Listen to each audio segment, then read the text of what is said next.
আমি রুমি ফারহানা, কোনো দল লাগে না আমার। শেখ হাসিনার সময় আপনারা যাদের কথা এখন চলতেছেন তারা কানে ধইরা খাটের নিচে থাকতো স্যার।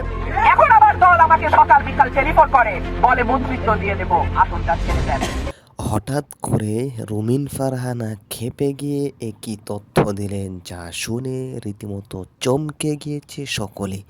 আসলে হঠাৎ কি হতে যাচ্ছে রুমিন ফারহানার বক্তব্যটি নিয়ে, এই বিষয়ে চাঞ্চল্যকর তথ্য থাকবে এই ভিডিওতে। তাই না টেনে ধৈর্য সহকারে সম্পূর্ণ ভিডিওটি দেখবেন, তাহলে আশা করি বিষয়গুলো বুঝতে পারবেন। তাই দেরি না করে চলুন ভিডিওতে একটি লাইক দিয়ে দেখতে থাকুন সম্পূর্ণ ভিডিওটি। আমি রুমি ফারহানা, কোনো দল লাগে না আমার। শেখ হাসিনার সময় আপনারা যাদের কথা এখন চলতেছেন তারা কানে ধইরা খাটের নিচে থাকতো স্যার। এখন আবার দল আমাকে সকাল বিকাল টেলিফোন করে, বলে মন্ত্রিত্ব দিয়ে দেব, আসনটা ছেড়ে দেন।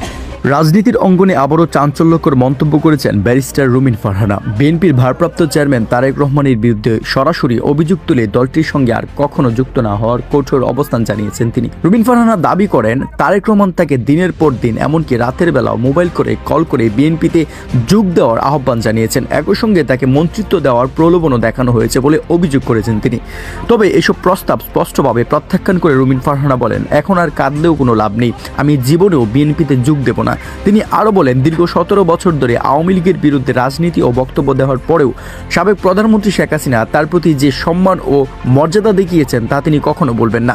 রুবিন ফারহানার ভাষায়, যাদের জন্য আমি এত লড়াই করেছি তারা আমাকে বিন্দুমাত্র সম্মান দেয়নি, অথচ রাজনৈতিক প্রতিপক্ষ হয়েও শেখ হাসিনা আমাকে যথেষ্ট সম্মান দিয়েছেন। একটা কষ্টের কথা বলি, যাদের জন্য আমি এই লড়াইটা করেছি, আমার প্রাণের দল, যে দলের হাত ধরে আমার রাজনীতিতে আসা, আমার নেতা, তিনবারের প্রধানমন্ত্রী, দেশনেত্রী বেগম খালেদা জিয়া।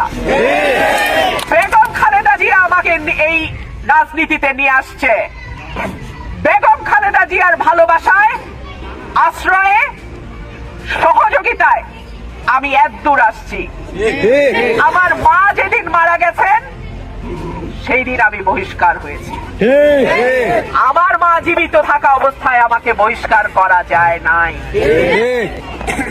আমার মা দেশনেত্রী বেগম খালেদা জিয়া হাসপাতালে যাওয়ার 2 দিন আগে বলেছিলেন, 23 নভেম্বর উনি হাসপাতালে ভর্তি হয়।